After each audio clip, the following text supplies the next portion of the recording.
Right, வேள்பாரிக்குள்ள போவோம்.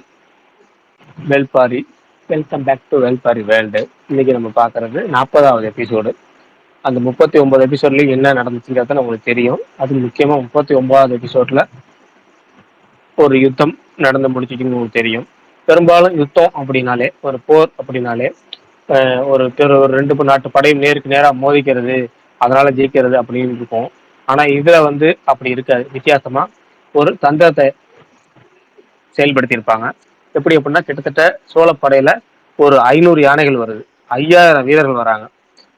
அது போக மத்த 2 திசையிலையும் சேரனும் பாண்டியனும் காத்துக்கிட்டு இருக்கிறாங்க. அப்படிங்கிற பட்சத்துல இந்த பரம்பு வீரர்கள் எண்ணிக்கையில ரொம்ப ரொம்ப கம்மி தான். அப்படிங்கிற பட்சத்துல ஏற்கனவே அந்த 2 திசைக்கு ஆள் அனுப்புனது போக மீதி இருக்கிறது இங்கே சோழர்களை எதிர்த்து நிக்கிறது பார்த்தீங்கன்னா ஒரு 61 ஊர் 63 ஊர் மட்டும்தான். இந்த ஊர் மக்களை மட்டும் வச்சு, கம்மியான போர் வீரர்களை மட்டும் வச்சு இவ்வளவு பெரிய யுத்தத்தை பாரி பண்ண முடியுமா அப்படின்னா அது ரொம்ப கஷ்டம் தான். அதுவும் சாதாரணமா நினைச்சா பண்ணிருக்கலாம். அந்த நெடுங்காடர்கள் வரலன்னா இவங்களோட அவிழ்வத்தையும் இவங்களோட போர் திறமையை வச்சு பண்ணிருக்கலாம். ஆனா இவங்க என்னதான் அம்பு விட்டாலும் அந்த அம்பை தடுக்கிறதுக்கான சக்தியா ஒரு கேடயம் மாதிரி இருக்கக்கூடியது நெடுங்காடர்கள் கூட்டம். அப்படிங்கிற பட்சத்துல அதை பண்ணாம தான் இந்த குளத்துல சங்கு அட்டைப்பூச்சியை பயன்படுத்தினது ஒரு வித்தியாசமான முயற்சியா இருக்கும். அது போக இத்தனை நாள் நம்ம பார்த்தது போற கதைகள்ல சண்டை காட்சினால 2 பேரும் நேருக்கு நேரம் மோதி 2 பேரும் ஆளுக்கு வெட்டி அதுல இப்படி ஜெயிச்சா இப்படி ஜெயிச்சான்னு சொல்றோட அதுலயும் ஒரு புத்திசாலித்தனம் இருக்கணும் அப்படிங்கிறது தான் இந்த கதையோட ஸ்பெஷலே. ஓகேங்களா? அதனாலதான் அப்படி ஒரு சண்டை காட்சிகள் இதுல இருக்கும். அதை தான் நேற்று நம்ம பார்த்தோம். இன்னைக்கு அப்படி பார்த்ததுக்கு அப்புறம் அடுத்தது என்ன அப்படின்னா, இந்த சேரனோட படையும் சோழனோட படையும் தோத்து ஓடினதுக்கு அப்புறம் பரம்பு நாட்டு வீரர்கள் ரொம்ப ஆவலா காத்துக்கிட்டு இருந்தது பாண்டிய நாட்டு வீரர்களை தான். ஏன்னா இந்த பாண்டிய நாட்டு வீரர்கள் ஆட்களை குவிச்சுக்கிட்டே இருப்பாங்க தவிர போர் தொடுத்து வரல, இந்த பரம்பு எல்லைக்குள்ளேயுமே வரல. இந்த பாண்டிய நாட்டு பேரரசன் இருக்கான குலசேகர பாண்டியன், அவன் வயசுல ரொம்ப மூத்தவன், அனுபவத்திலையும் மூத்தவன். அதனால எடுத்த உடனே எந்த முடிவும் எடுக்காம ரொம்ப படிப்படியா யோசிச்சு யோசிச்சு முடிவு எடுத்துக்கிட்டே இருப்பான். படைகளை மட்டும் இறக்க சொல்லிக்கிட்டே இருப்பான். என்ன சொல்லுவானா, அவன் பல தளபதிட்ட நீ படைகளை குவிச்சுக்கிட்டே இரு, நான் சொல்ற வரைக்கும் குவிச்சுக்கிட்டே இரு அப்படின்னு சொல்லி கருங்கைவானுக்கு உத்தரவு கொடுத்துக்கிட்டே இருப்பான். படைகளும் கொஞ்சம் கொஞ்சமா வந்துகிட்டே இருக்கும். கிட்டத்தட்ட மதுரையில இருக்க பெரும்பாலான படைகள் வந்துடும்.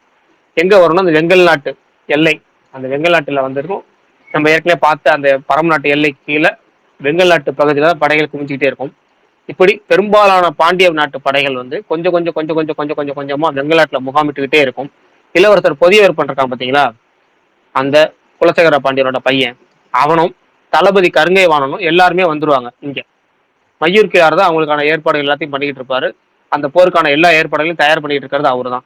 ஆனா நாள் கணக்கு ஆகி முடிஞ்சும் மாத கணக்கு ஆகியும் அவங்க போர் தொடுக்கவே மாட்டாங்க. மாத கணக்கு போய்கிட்டே இருக்கும். பாண்டிய பேரரசன் குலசேகர பாண்டியனும் வெங்கல் நாட்டுக்கு வரமாட்டான். மதுரையில இருந்து கிளம்பி வெங்கல் நாட்டுக்கு முந்தைய ஒரு ஊர் இருக்கும், அந்த ஊர்லயே தங்கி ஆலோசனை சொல்லுவான். இது வரணும் அது வரணும் இது வரணும் அது வரணும், இவ்வளவு படைகள் அங்கே இருக்குங்க இவ்வளவு படைகள் எங்கே இருக்குங்க அப்படி திட்டங்களை மட்டும் சொல்லுவான். ஆனா போர் தொடுத்து போக மாட்டான். மாச கணக்காயிரும். இவங்களுக்கே என்னடாங்கிற மாதிரி ஒரு கிட்டத்தட்ட சலிப்பு வந்துடும். பரம்பு வீரர்களுக்கே சலிப்பு வரும். என்னடா இவங்க போர் தொடுத்து வரான்னு பார்த்தா வரவே மாட்டாங்க, நம்மளும் காத்துக்கிட்டே இருக்கோம்னு. இவன் என்ன பண்ணுவானா, இந்த பாண்டியன் சேரனோட தாக்குதல்கள் பற்றியும் இந்த சோழனோட தாக்குதல் பற்றியும் மத்தவங்க மூலமா செய்தி சேகரிச்சுக்கிட்டே இருப்பான். செய்தி சேகரிச்சு அதுக்கு தகுந்த மாதிரி நம்மளோட முடிவு இருக்கணுங்கிறத ரொம்ப கவனமா இருப்பான். கிட்டத்தட்ட எப்படின்னா, முதல்ல சேரனோட தோல்வியை பற்றிய செய்தி தான் அவனுக்கு வந்துச்சு. அதுக்கு பிறகுதான் சோழப்படை அழிஞ்ச அந்த யானைப்படை மூலமா அழிஞ்ச கதை பூராமே வந்துச்சு. இதெல்லாம் கேட்டுட்டு ரொம்ப உத்து கவனிச்சுக்கிட்டு இருந்தாங்க. இரு நாட்டுகளும் என்னென்ன தவறு பண்ணாங்க அப்படின்னு இந்த இரு நாட்டு தவறுகளை அவன் பட்டியலிட்டான். கிட்டத்தட்ட எப்படின்னா, சேரனும் சோழனும் என்னெல்லாம் தப்பு பண்ணாங்க அப்படிங்கிறத இவன் நேர்ல பார்த்த மாதிரியே சொன்னான். இதெல்லாம் தப்பு பண்ணிருக்காங்க, இதை நம்ம திருத்தணும், இது தப்பு பண்ணாங்க, இதை திருத்தணும் அப்படிலாம் சொல்லிக்கிட்டே இருந்தான். கிட்டத்தட்ட கோடை காலத்துல ஆரம்பிச்ச அந்த யுத்தம்ங்கிறது இப்ப இவங்க கோடை காலம் முடிஞ்சு இவங்க இங்கே தான் இருப்பாங்க. ஆனா யுத்தம் நடக்காது. காத்தடி காலம் வந்துடும். காத்தடி காலம் முடிஞ்சு இப்ப கிட்டத்தட்ட மழைக்காலமே தொடங்குறதுக்கான நேரம் வந்துடும். அந்த அளவுக்கு மாச கணக்குல அங்க உட்கார்ந்து இருந்து படையை மட்டும் அங்க குவிச்சுக்கிட்டே இருக்க சொல்லுவாரு. ஆனா போர் தொடங்க உத்தரவு தரவே மாட்டாரு இந்த பாண்டிய பேரரசன். கடைசியா வெங்கல் நாட்டுக்கு நேரடியா வருவோம்னு சொல்லி நேரடியாவே வருவாரு குலசேகர பாண்டியன். இப்பதான் வராரு இவ்வளவு மாச கணக்குல. மறுபக்கம் இவங்க போர் தொடுத்து வருவாங்கன்னு அந்த திசையில காவலுக்கு இருந்த முடியனும் காலம்பனும் மாசக்கணக்காகி அவங்களுக்கே கொஞ்சம் கிட்டத்தட்ட அலுப்பாயிரும். ஏடா இவங்க போர் தொடுக்கும் வரமாட்டாங்க, குழப்பத்தோடய இருக்கிறமே அப்படிங்கிற மாதிரி ஒரு மனநிலைக்கு வந்துடும். எப்படின்னா மற்ற பகுதியில ஜெயிச்சாங்கல்ல போர் தொடுத்து, சேரனை ஜெயிச்சவங்களும் சோழனை ஜெயிச்சவங்களும் இங்க இந்த பக்கம் வந்துருவாங்க இவங்க கூட. அதாவது யாருன்னா இந்த பரம்பு வீரர்கள் அந்த சைடு போனவங்க அப்புறம் அந்த திசையில காவலுக்கு போனவங்க இந்த சைடு வந்துருவாங்க. அவங்களும் போர் வரும்னு எல்லாமே வந்திருப்பாங்க. ஆனா போர் வராது. பாண்டிய நாட்டு எல்லையில இவங்க பரம்பு நாட்டு எல்லையில பாண்டிய நாட்டு வீரர்கள் குவிச்சுக்கிட்டே தான் இருப்பாங்க. நீல நாள் இதுக்கு மேல பொறுமையா இருக்கவே முடியாது. பேசாம நம்மளே போய் போர் தொடுத்து போகலாமா அப்படின்னு கேட்பான். நம்ம எல்லைக்குள்ள வராம நம்ம போர் தொடுத்து போகிறது நம்மளோட முறை கிடையாது. அது நம்ம பழக்கமும் கிடையாது. அதனால அவங்க நம்ம எல்லைக்குள்ள வரட்டும் அப்படின்னு சொல்லுவாரு தேக்கன். தேக்கன், அந்த கூழையன், வேட்டூர் பழையன் எல்லாமே அந்த இடத்துக்கு வந்துருவாங்க. கடைசியா பாரியும் வந்துருவாரு. பாரி வரும்போது எப்பவுமே யார் வருவா, கபிலர் வருவார் நிழல் மாதிரி. இந்த முறை பாரி அந்த இடத்துக்கு என்ட்ரி ஆகும்போது கிட்டத்தட்ட வித்தியாசமான ஒரு ஓசை வரும். ஆரவாரமா ஒலி எழுப்புவாங்க. பாரி வந்துட்டாரு, பாரி வந்துட்டாரு, எல்லாம் ஒரு குதூகலத்துல குதிப்பாங்க.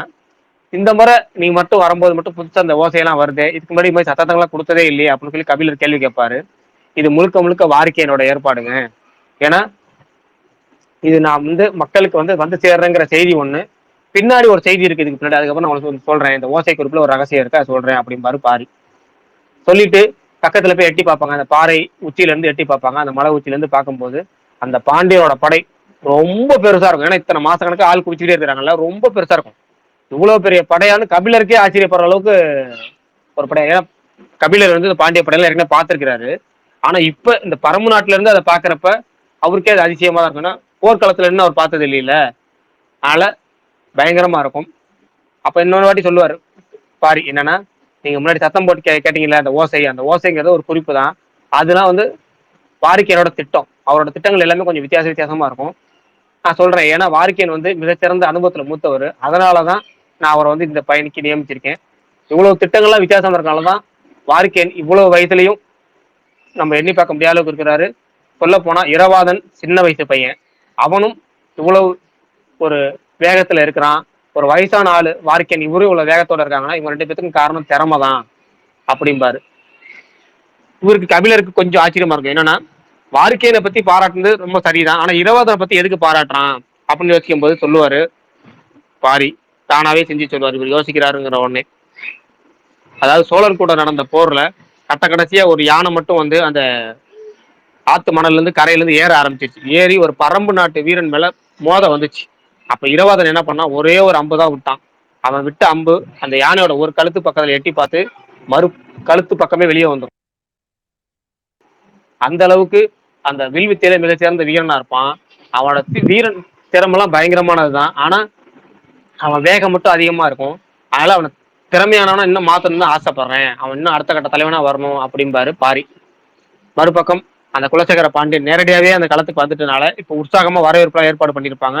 பயங்கரமா இருக்கும். வெங்கல் நாட்டிலேயே ஒரு புதுசா ஒரு மாளிகையே கட்டியிருப்பாரு மயூர்கா. ஏன்னா நம்ம ஏற்கனவே பார்த்திருப்போம், அவங்க அந்த கட்டட கலைகள்ல சிறந்தவங்க. நம்ம ஏற்கனவே பல எபிசோடுக்கு முன்னாடி பார்த்திருப்போம், ஞாபகம் இருக்கா இல்லையான்னு தெரியல.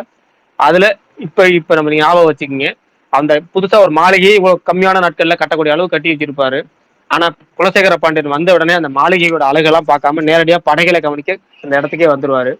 அப்ப வரும்போதெல்லாம் ஒவ்வொரு ஊரா எடுத்து சொல்லுவாரு, இதுதான் வந்து பரம்பு நாட்டுல இருக்க வேட்டுவன் பாறை, இதுதான் இந்த ஏரியா, இதுதான் வந்து வெள்ளடி குன்று அப்படின்னு ஒவ்வொரு ஏரியா சொல்லிட்டு வருவாரு. சொல்லிட்டு வரும்போது கடைசியா வந்து குலசேகர பாண்டியன் கேட்பாரு, முதல்ல ஒரு ஊர் பேர் சொன்னியா, அது என்ன பேருன்னு கேட்பாரு. அவன் வேட்டுவன் பாறைன்னு சொன்னதுக்கப்புறம், வேட்டுவன் பாறை தானே அவங்க தலைவர்களும் காவல் தலைவர்களும் அதிகமா காவல் கேட்கிற இடம், அவங்களுக்கு ரொம்ப பலமான இடம் அதுதானே, அங்க போய் நம்மளோட படையை தங்க வச்சிருக்கியே அப்படின்னு சொல்லிட்டு என்ன பண்ற அப்படின்னா, வெள்ளடி குன்றுல இருந்து நெடுங்குன்று வரைக்கும் இது வரைக்கும் படை வீடுகள் இருக்குல்ல, அதை அப்படியே மாத்து, அது வேணாம், வெள்ளடி குன்றுல இருந்து அப்படியே தெற்கு திசை வரைக்கும் படையை மாத்தி அமைங்க அப்படிம்பாரு. அவர் எதுக்காக சொல்றான்னு யாருக்கும் தெரியாது. ஆனா இப்ப படையோட வீடை மாத்தி அமைப்பாங்க. அதாவது படை வீடுன்னு சொல்லப்படுற படை அமைப்புகள் இருக்குல்ல, அது தங்கி இருக்க இடம், அதை இப்ப வெள்ளடி குன்றுல ஆரம்பிச்சு தெற்கு திசை வரைக்கும் மாத்திருப்பாங்க. ஏற்கனவே திரும்ப ஒரு ஞாபகப்படுத்துறேன், முன்னாடி அது எங்க இருந்துச்சுன்னா நெடுங்குன்றுன்னு ஒரு குன்று சொன்னோம் பார்த்தீங்களா, அந்த நெடுங்குன்றுல இருந்து வெள்ளடி குன்று வரைக்கும் இருந்துச்சு. இப்ப அப்படியே மாத்தி வச்சிருக்கிறாங்க. குலசேகர பாண்டியன் திரும்ப அந்த வெங்கநாட்டு அரண்மனைக்கு வந்துருவாரு. வந்து அங்க ஆலோசனை செஞ்சுக்கிட்டே இருப்பாரு. அப்ப திடீர்னு ஒரு விருந்தாளி வந்திருக்கிற தகவல் சொல்லுவாங்க. அது வேற யாரும் இல்ல, நம்ம ஏற்கனவே பல முறை பார்த்த ஒரு கதாபாத்திரம் தான், ஹிப்பாலஸ். ஹிப்பாலஸ் திரும்ப வந்திருப்பான். கூட எபிரஸ், கால்பா எல்லாமே வந்திருப்பாங்க. அதாவது வஞ்சி நகர்ல சேரனோட போர் உத்திகளை தெரிஞ்சுக்கிட்டு அங்கிருந்து அப்படியே புகார் நகரத்துக்கு போய் சோழனோட திறமையை, படையெடுப்பு, அதுக்கான காரணம் எல்லாம் தெரிஞ்சுக்கிட்டு 2 பேரும் தோத்து போனதை தாங்கிக்க முடியாதவனா இப்ப கடைசியா வந்து ஆரம்பிச்ச இடத்துல வந்து நிற்பான் ஹிப்பாலஸ். அதாவது பாண்டியன்ட்டே வந்து நிற்பான். பாண்டியனும் ஹிப்பாலஸும் செய்திகளை பரிமாறிக்குவாங்க. பாண்டியன் ரொம்ப சந்தோஷத்தோட வரவேற்பார் ஹிப்பாலஸ், எந்த ஒரு முகச்சுளிப்பும் இல்லாம ரொம்ப சந்தோஷமா அவர் வரவேற்பார். இவனுக்கு ரொம்ப சந்தோஷமா இருக்கும், அடப்பாடா அப்படிங்கிற அளவுக்கு இருக்கும். அப்போ 2 பேரும் தகவல்களை நிறைய பரிமாறிக்குவாங்க. இவனுக்கு தெரிஞ்சது அவனும், அவனுக்கு தெரிஞ்ச இவனும் பரிமாறிக்குவாங்க. அப்பாதான் ஹிப்பாலஸுக்கு சில பல விஷயங்களே தெரிய வரும். என்னன்னா, நம்ம நேரடியா போய் 2 அரசுகள்ட்டயும் தகவல் தெரிஞ்சுக்கிட்டதை விட, இவன் இங்க இருந்து நிறைய விஷயம் தெரிஞ்சு வச்சிருக்கிறான் அப்படின்னு தெரிஞ்சு வச்சுக்குவாரு. இருந்தாலும் அடுத்த கேள்வி அவன் மனசுல இருக்க கேள்வி நேரடியா கேட்டுருவான். என்ன அப்படின்னா, சேரனும் சோழனும் 2 பேரும் பயங்கரமா திட்டமிட்டு தான் அந்த பரம நாட்டுக்கு போர் தொடுத்து போனாங்க. ஆனாலும் தோல்வி அடைஞ்சிட்டாங்க. நீங்களும் பயங்கரமா திட்டம் போட்டுட்டு தான் இருக்கீங்க. அதுவும் நீங்க மாச கணக்குல போடுறீங்க. அவங்க 2 பேர் திட்டத்துல இருந்து உங்க திட்டம் எப்படி வேறுபட்டு இருக்கு அப்படின்னு கேட்பான். அப்படி சொல்லும்போது நான் ஒரே வரியில சொல்லணும்னா, அவங்க 2 பேரும் கழுகு, நான் மலைக்காடை அப்படிமா. குலசேகர பாண்டியன் அப்படி சொன்னோடனே இவனுக்கு ஒன்றும் புரியாது. அப்ப இவனே சொல்லுவான், உனக்கு ஒன்றும் புரியாதுதான், நானே சொல்றேன். கழுகுங்கிறது தன்னோட இறைய தேடி போய் வேட்டையாடும். இந்த மலைக்காடைங்கிற பறவை இருக்குல்ல, அது தன்னோட இறைய தன்னோட வீட்டுக்கு வர வச்சு வேட்டையாடும் அப்படிம்பாரு. இவனுக்கு இல்லைங்க எனக்கு இன்னமும் புரியல, தெளிவாவே சொல்லுங்க அப்படிங்கும் போது, மலைக்காடை அப்படிங்கிற ஒரு பறவை ஒண்ணு இருக்கு. அது என்ன பண்ணும் அப்படின்னா, பாறை இடுக்குகள்ல கிடைக்கக்கூடிய நாகர வண்டு அப்படிங்கிற வண்டோட இறகுகள் இருக்குல்ல, அந்த இறகுகளை எடுத்துட்டு வந்துருமா. எடுத்து வந்து தன்னோட கூட்டுக்குள்ள வச்சுக்குமா. தன்னோட கூட்டுக்குள்ள வச்சுச்சுன்னா என்ன ஆகும் அப்படின்னா, அந்த நாகர வண்டோட வாசம் இருக்குல்ல, அந்த வாசம் பயங்கரமான வாசம். அந்த வாசம் பறவை காத்துல பறவை பறவை காட்டுல இருக்க மத்த வண்டுகள் எல்லாம் இந்த வாசம் இருக்க இடத்துக்கு கூட்டுக்கு வந்துடும். அந்த வாசம் இருக்க கூட்டுக்கு வந்த உடனே சில்வண்டுல இருந்து எரிவண்டு வரைக்கும் வந்துகிட்டே இருக்கும். ஒவ்வொன்றும் வர வர வர வர தான் கூட்டுல இருந்துகிட்டே எல்லா வண்டுகளையும் வளர்ச்சி வளர்ச்சி வேட்டையாடும் இந்த மலைக்காடை. அப்படிதான் நான் திட்டம் போட்டுட்டு இருக்கேன் அப்படிமா.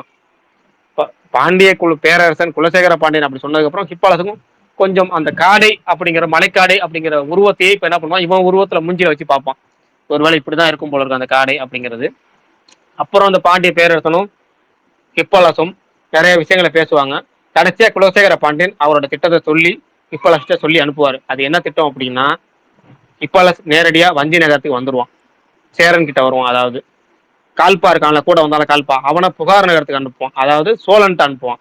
இவன் சேரன் கிட்ட வருவான், அவன் சோழன் கிட்ட போவான். 2 பேரும் தூது போவாங்க. என்னன்னா அப்படின்னா, நேரா இவன் வந்து சோழன்ட்ட வந்ததுக்கு அப்புறம் சோழன் அங்க வந்து கால் எலும்பு முறிஞ்சி நடக்க முடியாம கிட்டத்தட்ட கோல் ஊண்டியே நடக்கிற மாதிரி இருக்கும். அதாவது குச்சி வச்சு தான் நடக்கிற மாதிரி இருக்கும். அதுவே தாங்கி தாங்கி தான் நடக்கிற மாதிரி இருக்கும். ஒரு காலே இப்போ அவனுக்கு செயல்பட முடியாத அளவுக்கு இருக்கும்.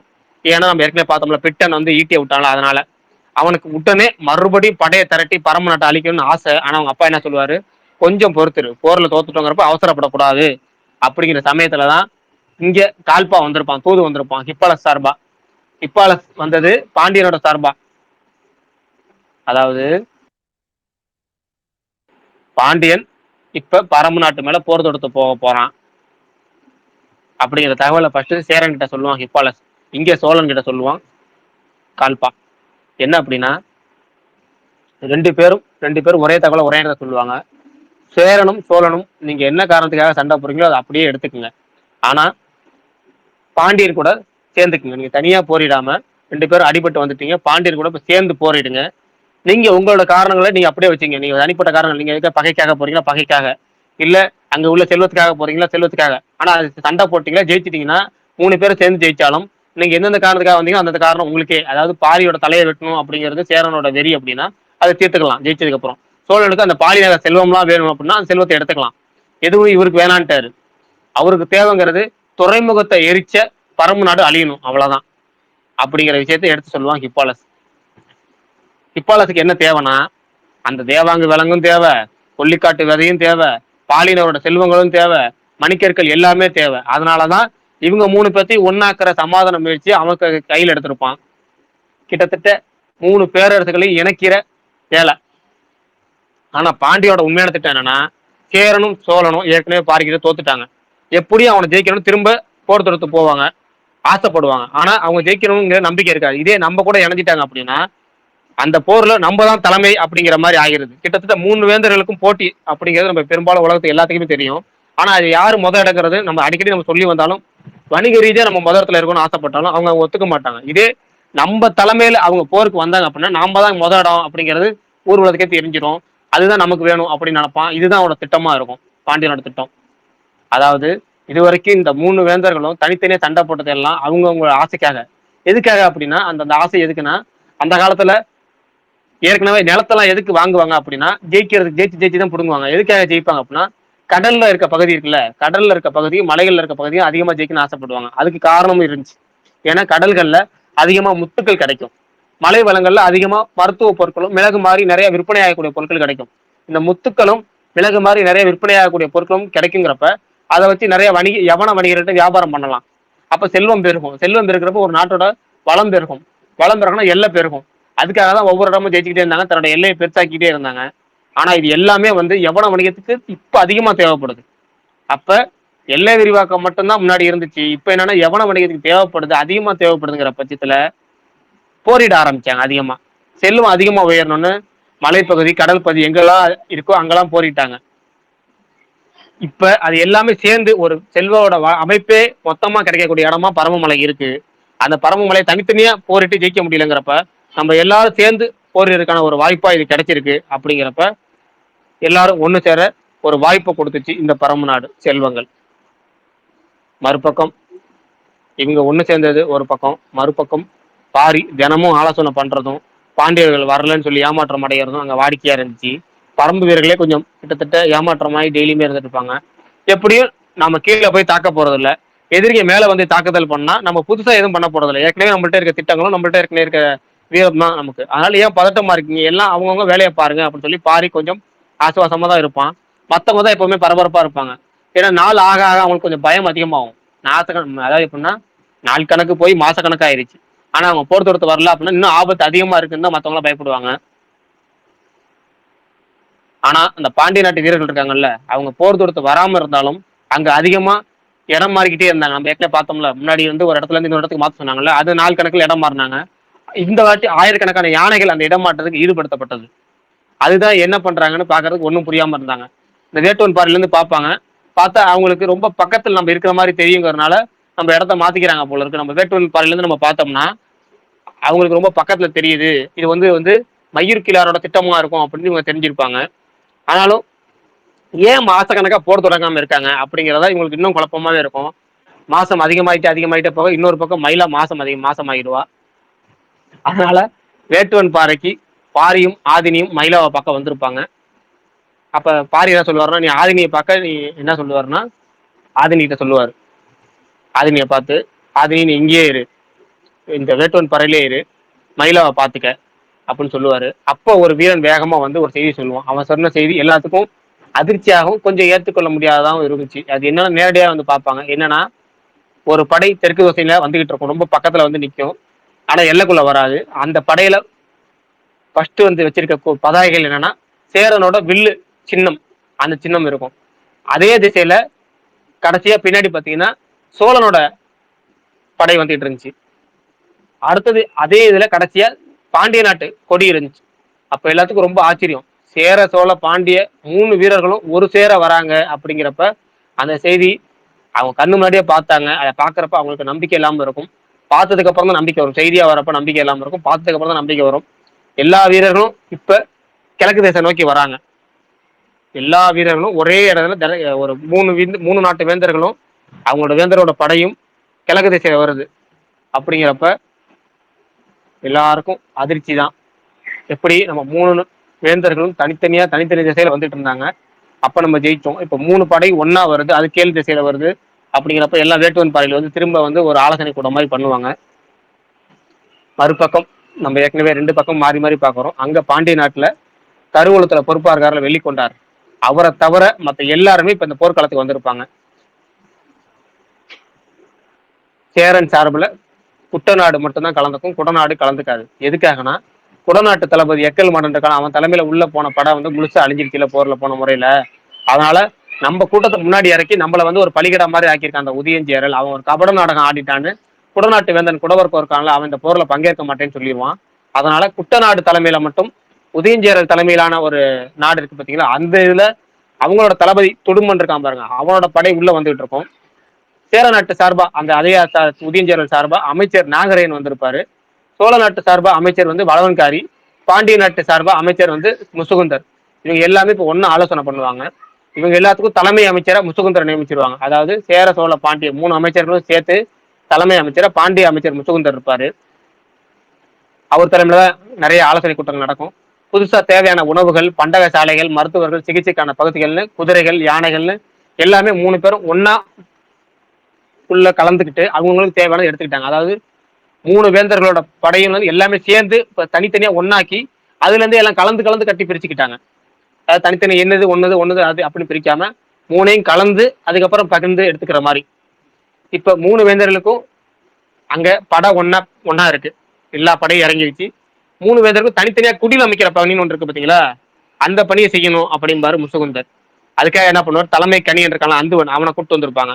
அவன் தான் 4 நட்சத்திரம் பார்த்து பண்றவன். அவன்கிட்ட சொல்லி எந்தெந்த இடத்த தேர்ந்தெடுங்க, 3 அரசர்களும் இங்க தங்கணும் அப்படின்னு முடிவு பண்ணிட்டு சொல்லுவாரு. அவன் என்ன பண்ணிருப்பான் அப்படின்னா, ஒரு யானை இருக்குல்ல, ஒரு யானையை கூட்டிட்டு வருவான்.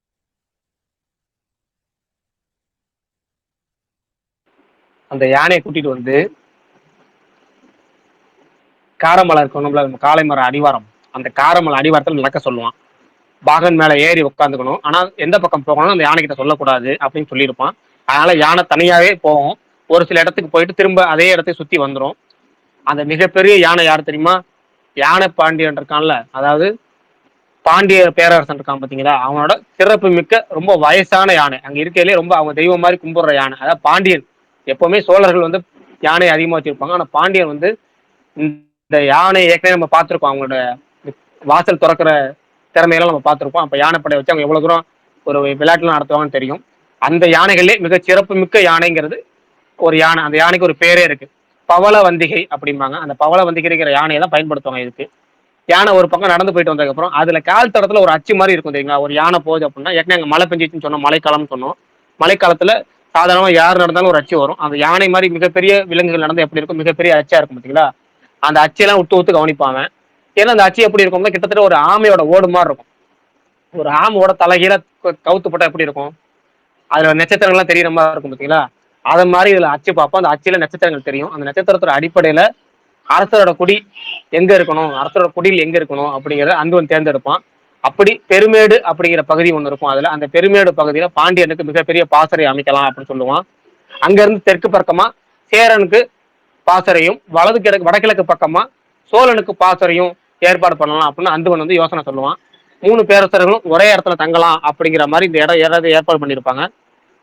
இப்படி 3 பேரரசர்களும் ஒரே இடத்துல ஒரே குடியில் பக்கத்துல தங்க போறாங்க அப்படின்னா இதுக்கு ஒரு பேர் வைக்கணும் அப்படின்னு சொல்லி முசுகுந்தர் என்ன பண்ணுவாரு, அந்த ஏரியாவுக்கு மூஞ்சல் அப்படின்னு ஒரு பேர் வைப்பாரு, புதுசா ஒரு பேர் வைப்பாரு. இனிமேல் இந்த இந்த இடத்தோட பேர் மூஞ்சல் அப்படிம்பாரு.